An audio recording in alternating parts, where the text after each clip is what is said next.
looking again at the event that the church has called the Transfiguration of Christ. But this time we'll look beyond all the radiance of Christ's glory, and we're going to look at some of the other details of the story. And tonight we'll read the Gospel of Mark, chapter 9, verses 2 to 12. So if you'd like to follow along, you can turn to that now. Mark 9, 2 to 12. So let me get us back into this. So last week we considered the Transfiguration as a sacramental revelation. In other words, this wondrous appearance of Jesus in the full radiance of uncreated light. Do you remember that? It's light that belongs to God alone. It's not simply a supernatural spectacle. I mean, it is that for sure, but this is something that comes from a world that's not our own. And the radiant, luminous transfiguration is a visible sign of the invisible God. So when Jesus' face shone like the sun and his clothes became dazzling white, the event served as an invitation to the disciples and to us to consider the true nature of Christ beyond the ordinary constraints of human experience. In short, as we talked about last week, human experience cannot contain Jesus. Light from light, God from God, we read from the Creed. Here it is, right here in the Transfiguration. So I hope this brings you back into that dazzling moment which we discussed last week, because it leads into the other parts of the story. So we're going to ask different questions this week as we read from Mark's Gospel. Namely, why are Moses and Elijah in the story? And what's this all about Peter building shelters for them? Well, let's hear the word of the Lord as it comes to us from Mark 9, verses 2 to 12. After 6 days, Jesus took Peter, James, and John with him and led them up to a high mountain where they were all alone. There he was transfigured before them. His clothes became dazzling white, whiter than anyone in the world could bleach them. And there appeared before them Elijah and Moses, who were talking with Jesus. Peter said to Jesus, "Rabbi, it's good for us to be here. Let's put up 3 shelters, one for you, one for Moses, one for Elijah." He did not know what to say. They were so frightened. Then a cloud appeared and covered them, and a voice came from the cloud, "This is my son whom I love. Listen to him." Suddenly, when they looked around, they no longer saw anyone except Jesus. As they were coming down the mountain, Jesus gave them orders not to tell anyone what they had seen until the Son of Man had risen from the dead. They kept the matter to themselves, discussing what rising from the dead meant. And they asked Jesus, "Why do the teachers of the law say that Elijah must come first?" And Jesus replied, "To be sure, Elijah does come first and restores all things. Why then is it written that the Son of Man must suffer much and be rejected? But I tell you, Elijah has come, and they have done to him everything they wished, just as it is written about him." May God add his blessing to this reading of his holy word. Now, let me just say a word here quickly about the end of that story. The Elijah, of course, is John the Baptizer. That John the Baptizer would come, and not everyone listened to him. And the predictions were fulfilled just as they had been written in the Old Testament. But we're going to come back to Moses and Elijah here. As we start, we have to begin with that picture of the dazzling glory. I mean, that just has to be fixed in our minds as we grapple with the rest of the details.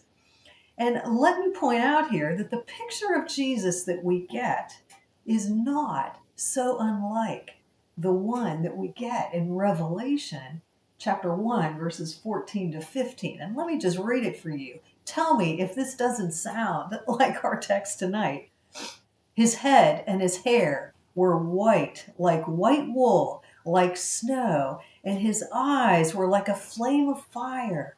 His feet were like burnished bronze, and when it had been made to glow in a furnace, and his voice was like the sound of many waters.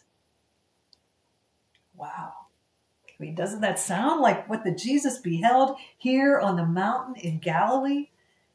And yet, that was a vision of John written many, many years later when he's an old man. So picture yourself there on the mountain, beholding the luminosity of this event. Through the eyes of James and Peter and John, their Rabbi Jesus was being transformed, was transfigured. We talked last week, as they put it, in some unearthly way by an outpouring of radiant light. And now, suddenly on the mountain, two human figures appear. And this is our focus tonight, as I've said. Moses and Elijah appear to the disciples. The three gospel writers who write about this are sure of it. These two men appear out of nowhere, and they're talking to Jesus. Who were these men? How did the disciples know that they were Moses and Elijah? Have you ever thought about that? How did they know? No one knew what they looked like, and yet Peter and James and John were sure of it. Well, I mean, one possibility, and it's not out of the realm of possibility, is that Jesus introduced them. Maybe he did. We don't know. Or some others have said the disciples overheard them talking. But, honestly, I can't help but think that if they had overheard the conversation, that some bits of that conversation would have made it into the Gospels here. It would have been that important. The most likely scenario seems to be this, and there's a lot of scholarly agreement on this. Their recognition of Moses and Elijah was not based on personal recognition or familiarity or even overhearing, but rather it was a work of divine revelation.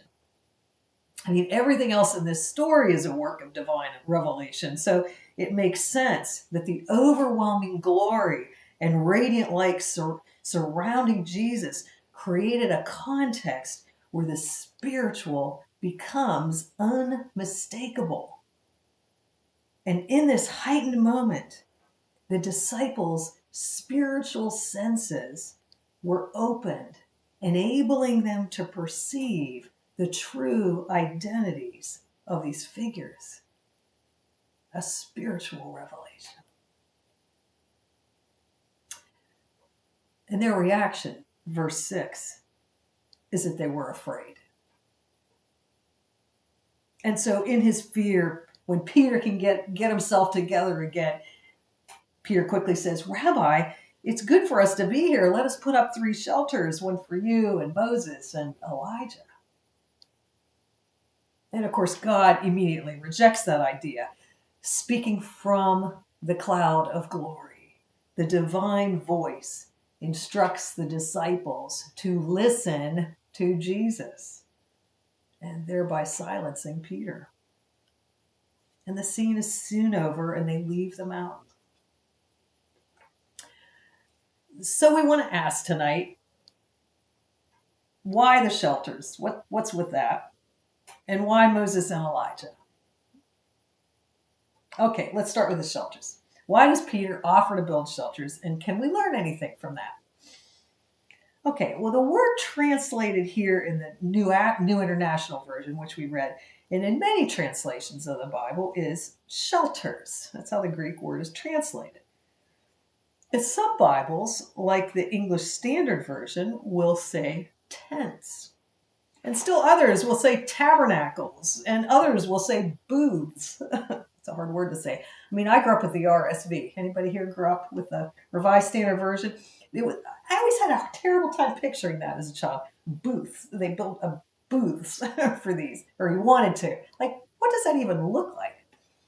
And so we ask, given all these words, I mean, which one is it? There's a big difference between some of them. Well, the answer to the question is, unfortunately, in the Greek, there's no exact English equivalent. So the word in Greek is skenos, and it can mean a tent, booth, tabernacle, abode, dwelling, mansion, habitation. So that's why so many of our translations will simply say shelter. Now that's a good general translation. But the Greek word here, skenos, is also akin to another Greek word, and this helps us here. And that other Greek word means a tent or a cloth hut.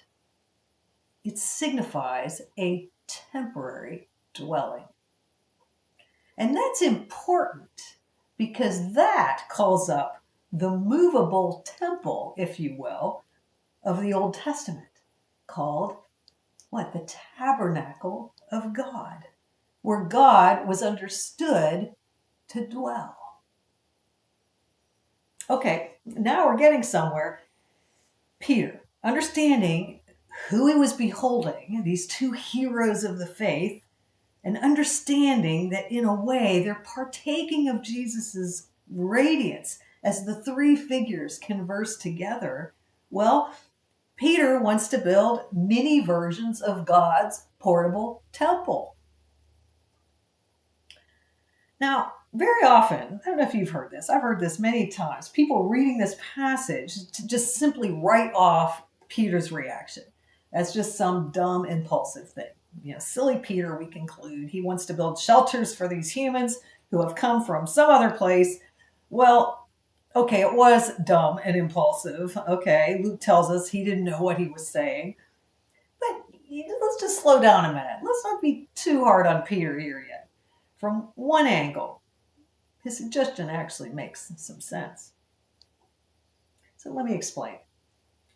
Here on the mountain, Peter knew that he was encountering the glory of Christ. He knew that two of the greatest figures of the Old Testament were standing before him, conversing with Jesus like they're old friends, sharing the light of that glory. Clearly, they had come from another place.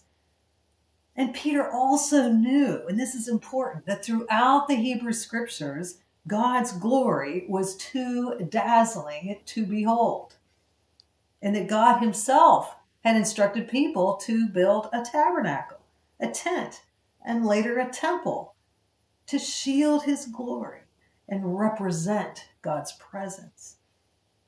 So glory emanating from divinity is not something that humans are normally permitted to behold.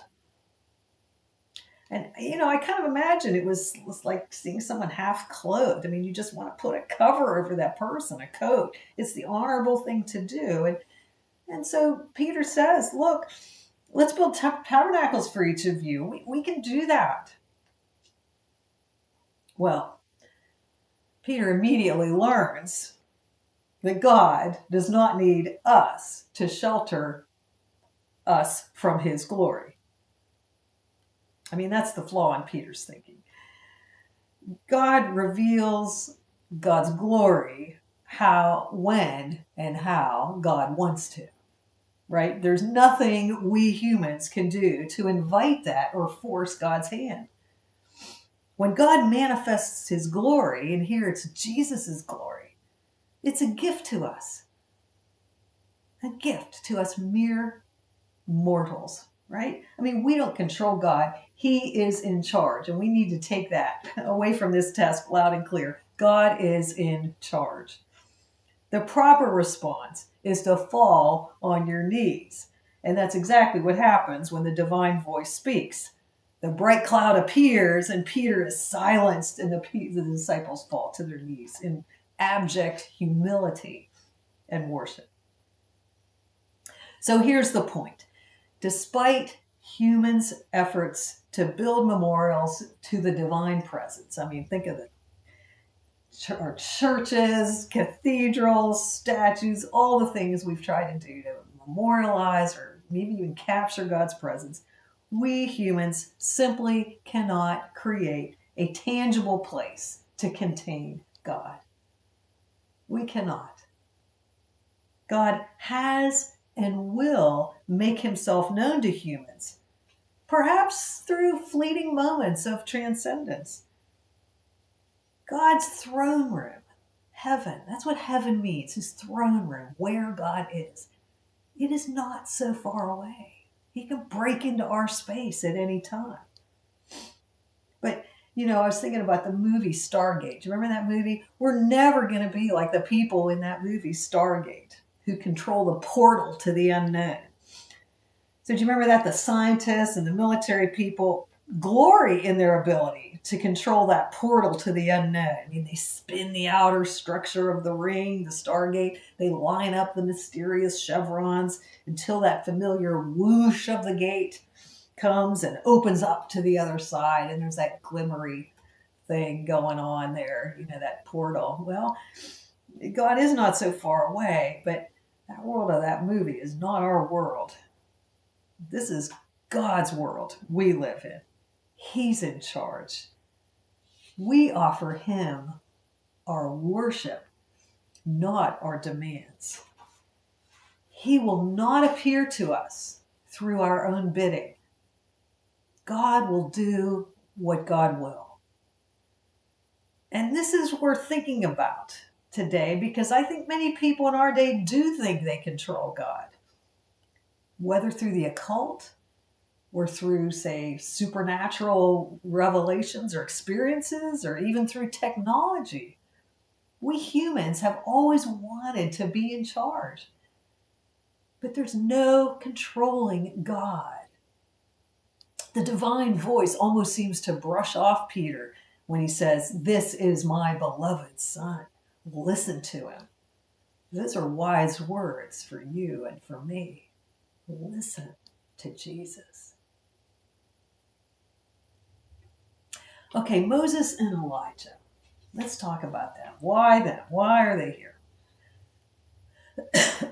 Okay, to any Judean in the first century, it's clear what these two figures represent. This is not random. These two men, Moses and Elijah, are the two most powerful symbols in the Old Testament of the law and the prophets. So Moses, remember, he's the giver of the Torah, the Hebrew law, the grand set of instructions about the best way to live and how to honor God in everyday life. And importantly, how to make amends for sins. So, Moses, the lawgiver, and Elijah, who is he? Well, he stands as the foremost prophet of the Hebrew scriptures, the voice crying out for renewal and divine intervention. He's the one who has an empty place set at the table at Passover. Did you know the Passover meal, there's an empty seat, and that is for Elijah. It's a symbol of the expectation that the Messiah would indeed come. And here's the point. In our passage tonight, the appearance of Moses and Elijah alongside Jesus and conversing with him signals that the entire narrative of Israel's redemption, rooted in the law and the prophets, finds its ultimate fulfillment in Jesus. So put it this way, all of redemptive history has led up to Jesus. It's all pointed to Jesus. And that's what's being said to the disciples and to us. In other words, hear this. There is no other solution to the question, how will we be made right with God? Here on the mountain is a deliberate unveiling of Jesus as the climax of God's redemptive work. Moses and Elijah each represent key elements of the Old Covenant. They're there to affirm that Jesus is the promised one who brings the long-awaited new covenant, a new way of interacting with God. Jesus.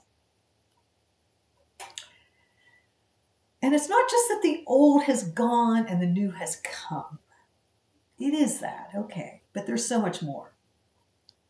We're seeing a moment here where the continuity between the Old Testament and the New Testament is dramatically underscored.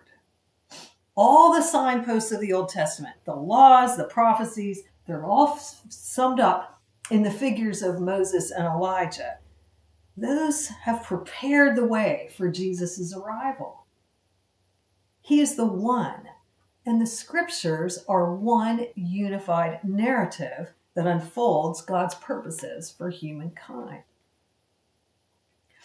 Now, some of you, it's probably not new for some of you here, but I just want to linger on that for a moment and think about what does this mean for 21st century Christians who often have an ambivalent relationship to the Old Testament. I mean, just admit it here, right? I mean, for a lot of people, the Old Testament is sort of, dare I say, a throwaway book. I mean, they don't really know what to do with that book, and so let's not read it. And I've heard lots of people tell me that they don't really read the Old Testament. They don't know what to make of it. Okay, they don't see any connection to the New Testament. But dear friends, I'm here to say this passage especially underscores that relationship of the old to the new. I mean, it's an easy position to slip into, this idea that the Old Testament doesn't matter. It's intricate, and we don't know the ancient culture. But let's let this event on the mountain change our minds about the importance. So let me say this about the Old Testament. I'm not getting too launched on a hobby horse here, although I guess it is one. The Old Testament events are all signposts that point to Jesus. I mean, when you and I read the Old Testament, we need to read it always aware of the underlying theme of hope. Hope.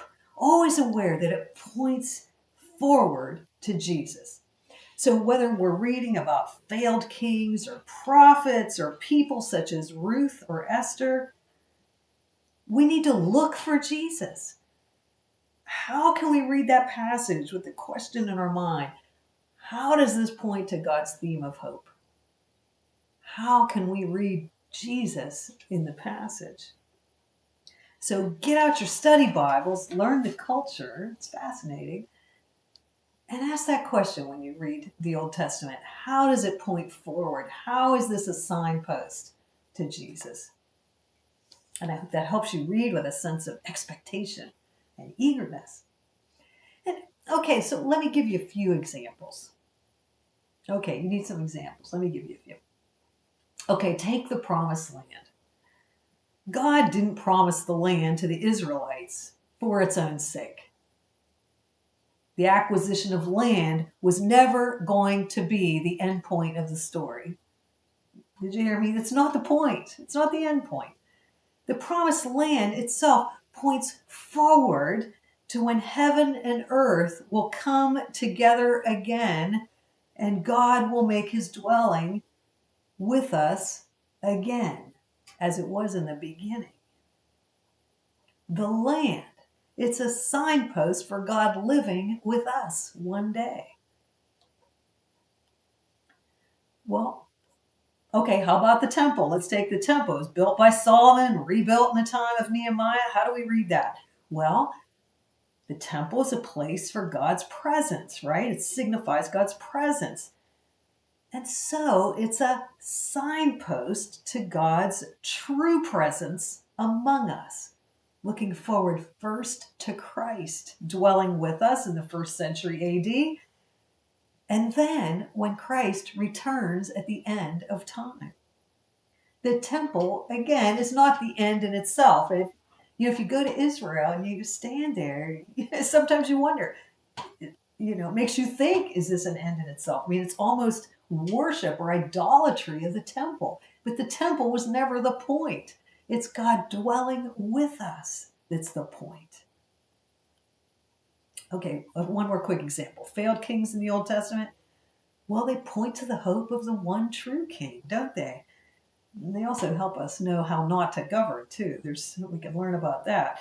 So whether it's land or temples, kings, festivals, the Sabbath, whatever you might encounter in the Old Testament always points forward to the new and to God's fulfilling his promise of life with us. In short, there's always a forward thrust to the Old Testament. As I started out by saying, there's continuity in God's story. And that's what we see vivified here on the mountain. So with that being said, the inclusion of Moses and Elijah in this event on the mountain points to a related truth. And that truth is this: God's story is still being written. It's not over. I mean, this is a pivotal moment for the disciples themselves. It reorients their understanding of Jesus' path. Jesus is indeed the fulfillment of the Old Testament law and prophecies, all the promises. And when that divine voice says, "This is my son, listen to him," they now understand that the suffering and death of Jesus that he talked about at Caesarea Philippi, it's also part of Jesus's path. It's not over here on the mountain. There's more to come, and it includes suffering and death. The story ends on the cross and beyond. We'll get to that beyond here in a moment. But just a refresher here from last week about Caesarea Philippi. Do you remember that point? Several days earlier, 6 days I think it was, Jesus talked to the disciples about his suffering and his death and his resurrection, and Peter resisted. Do you remember he tries to shut down Jesus? He doesn't want to hear about this. He doesn't get it. But here on the mountain, just a few days later, the divine voice said, "This is my son, listen to him." In other words, Jesus' suffering, death, and resurrection are part of the same cosmic plan that reaches back from Moses and Elijah, and it moves forward to the new creation. Jesus' path began way back in Genesis. And now the transfiguration serves as a preview of the glory that awaits Jesus when Jesus will be raised up in glory on the cross. And, in Luke's account of the event, Luke actually says that Moses and Elijah spoke to Jesus of his departure or forthcoming death. So it's all there. It all goes together. The path of glory that begins in the Old Testament is also the path of suffering and sacrifice and future glory. Okay, I want to leave us with two kind of quick thoughts about our own lives. Okay, the first is about suffering, and the second one's about glory. So here, first, as we've said, suffering. Jesus' path of suffering is rooted in the divine story, okay? And so the transfiguration teaches us that following Jesus means entering into the light of God's presence, even when the path includes our own suffering and sacrifice. I mean, the letters of Peter teach that, and also the book of Revelation. In effect, Jesus sanctifies our own suffering and sacrifice when we live those out in faith and trust in God. It's like God's blessing our suffering and our struggle. When we live those in faith and trust, we have to have those. This is the way of the cross, trusting in the midst of suffering and struggle. And so I think we're called to consider that our own times of struggle can be moments when Jesus' glory can break through. The literal path of Jesus up the mountain and into the light will likewise lead down the mountain and to the cross. His whole life pointed to the cross. And as Jesus later took the towel and washed the disciples' feet, telling them to live as servants who wash one another's feet, so we are reminded that serving Jesus, following Jesus, is not an easy road. It's a road that includes struggle and sacrifice and serving others. The light of Jesus' glory on the mountain is not diminished by his willingness to give himself up for others. In fact, the light of his glory is defined by his willingness to give himself up for others. It's amplified by his willingness to serve. And friends, so it is with us. Jesus calls us to the same willingness to serve and sacrifice. That's what it means to be fully human. Willingness to serve and sacrifice. How can you shine with Jesus' glory in the midst of your own struggles and suffering? What are the ways he's asking you to serve?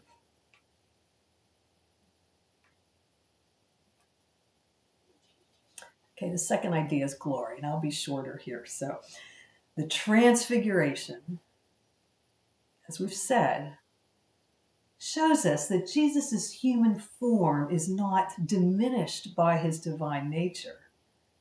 Rather, his humanity is the very means through which divine glory is revealed. And not only that, when Jesus dismisses Peter's idea of building shelters, he shows us that the divine glory revealed on the mountain is not an end in itself. It's not a static moment. We can't just live in our memories of past glory and try to capture that. Jesus' mission is forward-looking, always forward-looking. It's about advancing into a future where God's kingdom will be fully realized. And this moment of glory, of Jesus' glory, on the mountain, itself is a signpost of the ultimate transformation that will occur in him through his suffering, death, and resurrection. Okay, and not only Jesus himself, because Jesus is the new Adam. He points to what awaits us. This event is a signpost to the new creation. And we're going to talk more about that next week. The light of Christ's glory here, it shines as a beacon of hope for us. It points to a future of divine renewal and a foretaste of the resurrected, glorified life that believers are called to share. Somehow, dear friends, we will share in Christ's glory when he returns. So, as I said, we're going to talk more about that next week, but I just want to leave you with one verse here tonight to wrap this up. And it's a really good verse to reflect on this week. 2 Corinthians 3:18. Listen carefully.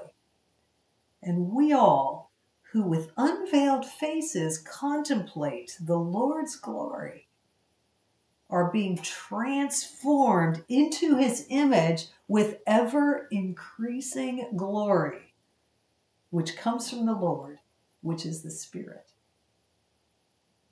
2 Corinthians 3:18. What an amazing promise. We're transformed into his image with ever increasing glory.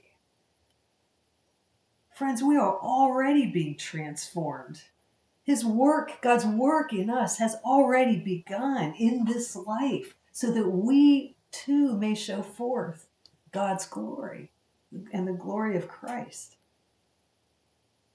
Just think about that. How can you show Christ's glory as God works in you?